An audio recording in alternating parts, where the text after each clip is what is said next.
ٹھیک. اس کے بعد پھر ایک کسی نے کہا کہ یار ان سے پہلے والے جو تمہارے استاد تھے ان کے پاس جاؤ. ان کے پاس میں گیا تو انہوں نے کہا کہ اچھا یہ بھی کوئی جملہ، یہ بھی کوئی اسم ہے کیا؟ تو میں نے کہا جی ہاں یہ ہے. اچھا تو مجھے یاد نہیں کہ میں کیسے پڑھاتا تھا. تو کہنے کا مطلب یہ ہے کہ جب آپ اس طرح کی چیز کو شروع میں ہی ہوگا، یا تو اس کو ڈیلیٹ کر دیجئے یا اس کو فٹ نوٹ دیجئے، اس کو سمجھائیے، تب آپ اس کو رکھیے. تو کوئی بھی طریقہ اپنائیے، کوشش کیجئے کہ زیادہ سے زیادہ علم آپ اپنے طالب علم کو آسانی سے پہنچا سکیں. جی آگے. جی سر. السلام علیکم سر. دوسرا سوال ہے میرا السلام ایک، علیکم. اگر ہم پرانے متن کی تحقیق کریں، جیسے تفسیر سر سید میں ایڈٹ کر رہا تھا ایک زمانے میں، تو اس کا رسم الخط یقینی طور پہ پرانے زمانے کا ہے. اگر ہم آج کے حساب سے کریں گے تو اگر ہم آج کے حساب سے کریں گے تو کل اس کے تاریخی پہلو پر حرف آئے گا کہ یہ جو رسم الخط ہے تو یہ اس زمانے میں نہیں تھا. تو اس کی کیا تو آپ دیکھیے، اب آپ یہ بتائیں گے نا کہ آپ میری بات نہیں سمجھ سکے. ہر جگہ یہ نہیں اپلائی کرنا. میں نے کہا تھا کہ تدریس کے کوئی کتاب آپ مرتب کر رہے ہیں تدریسی، اور مضامین رکھ رہے ہیں سبرت سے لے کے غضنفر تک کا، تو جو مضامین آج آسان زبان میں لکھے جا رہے ہیں پہلے آپ رکھیں گے تو وہ پڑھنے میں دلچسپی لے گا. لیکن جہاں تک میں رسم الخط کے حوالے سے پوچھ رہا ہوں، یہ نہیں، یہ تو بات کلیئر ہو گئی میری. تو جو تحقیق کی بات ہے رسم الخط، دیکھیے نا رسم الخط میں تبدیلی ہوتی گئی ہے، کچھ الفاظ متروک ہو چکے ہیں. ٹھیک ہے، تو اب آپ کو تو بتانا ہوگا کہ پہلے یہ ایسے بولا جاتا تھا، یا یہ لفظ تھا، اس کا املا یوں تھا، اب اس کا بدل گیا ہے املا، ہے وہی لفظ، اس کو یہ نہ سمجھا جائے کہ کوئی دوسرا لفظ ہے. تحقیق اسی کو تعلیق کہتے ہیں، کہ آپ نے اس کو جیسے تلک ہے، مان لیے آپ کے طالب علم تلک نہیں سمجھ رہا ہے نا، تلک میں نے تک، تو یا ٹک نہیں سمجھ رہا ہے ذرا، تو اب آپ نے ٹک کو کوسین میں لکھ دیا ذرا، اب اس کو پھر حاشیے پہ کو نوٹ کر دیا، تو یہی تو تعلیق ہے. اور اسی لیے مذہب کی کتابوں میں جو تعلیق لکھی گئی ہے وہ کہیں کہیں پر تو بہت ہی بڑی بڑی کتابیں بن گئی ہیں تعلیقات کی، اور وہ زیادہ اہم ہو گئی ہیں، اور اس میں تعلیق لکھنے والا اپنے علم کا دریا اس نے بہا دیا ہے. تو یہ تو ہے، اس کو آپ کو کرنا پڑتا ہے. جی آگے. یہ تو آپ نے وہ بتایا جو الفاظ بدل گئے ہیں، جیسے ہے پہنچے گا، پہلے سب پہنچے گا سب ایک ساتھ ہی لکھا ہو. آج کے زمانے میں پہنچے الگ لکھتے ہیں، گا الگ لکھتے ہیں. ٹھیک ہے، تو اس کی تبدیلی بھی تبدیلی مانی جائے گی یا ہم الگ کر لیں گے؟ نہیں، یہ تو دیکھیے آپ تو تبدیلی ہے، یہ تو آپ آج اگر آپ لکھ رہے ہیں تو آپ کو یہی لکھنا ہوگا، پہنچے اور گا الگ پہنچے الگ، اس لیے کہ آپ املا کو آسان بنا رہے ہیں. نہیں، پہلے تو اگر آپ یہی نہیں، بہت سے لفظ ہیں. اچھا، لیکن اس کا یہ مطلب نہیں کہ بالکل جیسے رشید حسن خان نے لکھ دیا وہ اس طرح سے لکھنا شروع کر دیں، بے الف الگ اور الف ہٹا کے. جی جی جی. اعلیٰ ادنا تو ٹھیک ہے، لیکن جو قرآن شریف کے جو الفاظ ہیں، رحمان ہے، بشرا ہے، مصطفیٰ ہے، اس کو جو لوگ بدلنے لگے ہیں یہ صحیح نہیں ہے. میں آپ کو ایک چھوٹی سی کہانی، ایک واقعہ سنا دیتا ہوں. میرے ایک دوست تھے، میں سولن میں پڑھاتا تھا، تو مجھ سے کہا گیا کہ آپ اردو میں اپنے ناموں کی تختی بنوا لائیے دلی سے. تو میں نے کہا کہ آپ سب اپنا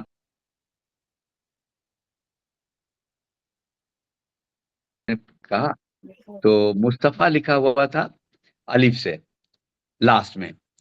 اس پینٹر نے کہا کہ آپ مجھے 2 لاکھ روپیہ دیں گے تب بھی میں مصطفیٰ اس طرح سے نہیں لکھوں گا الف سے، کیونکہ مصطفیٰ جس طرح سے لکھا جاتا ہے اس میں بے ادبی ہے اگر ہم نے الف سے لکھ دیا تو خیر وہ اپنی عقیدت ہے. بالکل صحیح. تو اسی لیے رشید حسن خان کے املا کمیٹی کو یہ کہنا پڑا کہ جو قرآن کے معرفہ الفاظ ہیں ان کو نہیں بدلنا ہے، نکرا کو بدل دیجئے، معرفہ کو نہیں بدلنا ہے، اور قرآن شریف کے جو الفاظ ہیں ان میں جو املا ہے وہی لکھیے. بشرا مقصورہ سے لکھیے، مصطفیٰ مقصورہ سے لکھیے، عیسیٰ مقصورہ سے لکھیے، موسیٰ مقصورہ سے لکھیے. الف، ہاں ادنا اعلیٰ وغیرہ اس طرح کے الفاظ ہیں، اس میں آپ الف جوڑ دیجیے لا.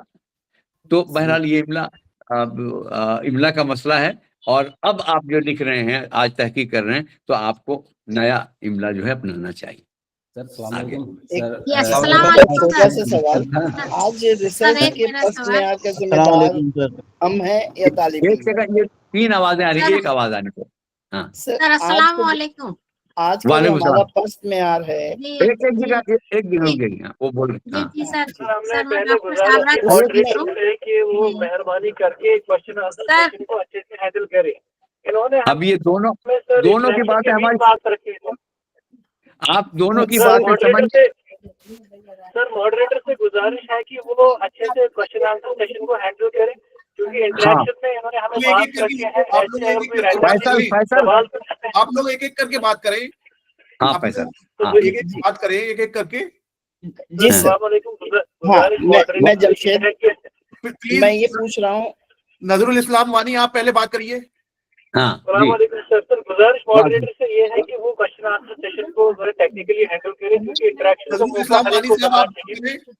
ہاں وہ انہوں نے لے لیا اپنے ہاتھ میں. اب آپ بولیے، سوال بولیے. شکریہ سر. آرٹیفیشیل انٹیلیجنس کا کیا امپیکٹ رہتا ہے آج کل کے دور میں ریسرچ پہ؟ وہی سوال پوچھنا ہے بس. آرٹیفیشیل انٹیلیجنس کا کیا رول رہے گا سر ریسرچ میں بتانے میں؟ دیکھیے مصنوعی ذہانت جو ہے، میں اس کے بارے میں بہت اچھی رائے نہیں رکھتا. میں نے خود تجربہ کیا.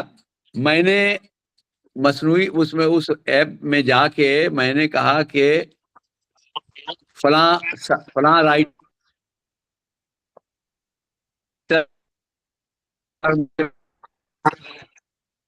میں نے اس کو لکھا کہ یہ غلط تھا.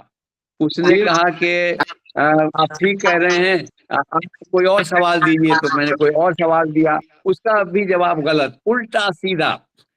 اس کے پاس معلومات ہی نہیں. پھر اس نے اپنی خود سے کہانی گڑھ کے لکھ دی. ایک جملہ بھی درست نہیں. ایک حقیقت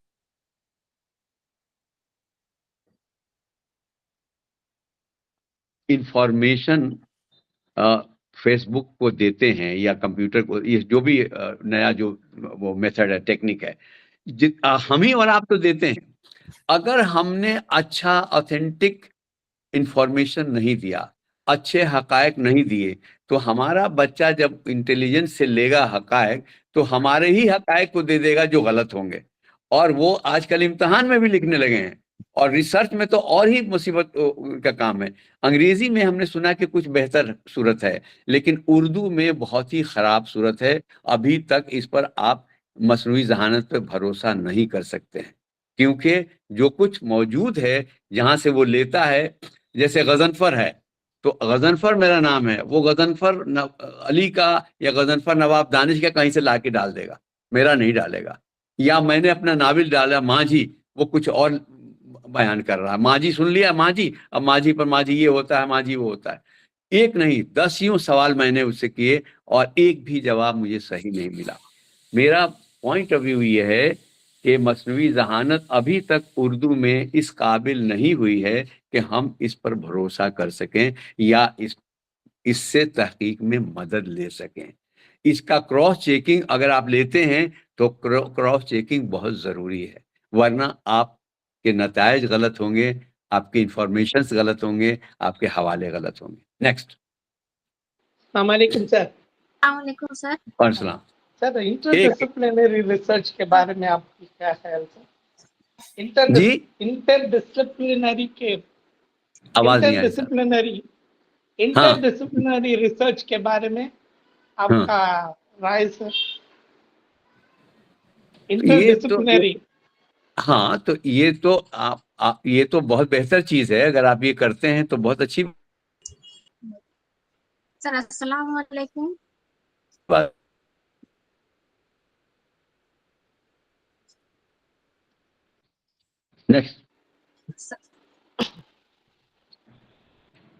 نیکسٹ. سر السلام علیکم. السلام علیکم. جی سر میرا ایک سوال ہے. وعلیکم السلام. بات بولیے. جی جی میرے ذہن میں سر ایک سوال ہے کہ میں تحقیق کرنا چاہتی ہوں. وہ موضوع ہے اردو شعراء کے یہاں حب الوطنی کے جذبات. تو اس موضوع پر اگر میں تحقیق کروں